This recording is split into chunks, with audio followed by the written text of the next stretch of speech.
খুশি তিনি আপনাদের সামনে আছেন, মাননীয় জাকির হোসেন সাহেব। তার জন্য আমি আজকে এখানে এসেছি। এটা জোরে হাততালি স্যারের জন্য। আমি এই স্যারকে দেখে মনে অদ্ভুত একটা পজিটিভিটি ওনার মধ্যে দেখতে পাচ্ছি। আর আমি জানি যে আপনাদের ঘরে ঘরে গিয়ে আপনাদের পাশে থাকেন উনি।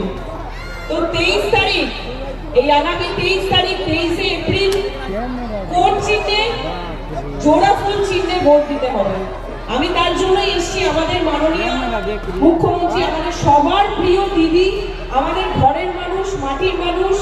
আমি তো আমার দিদিকে মানে কি বলবো, আমি মাতৃতুল্য তাকে ভাবি।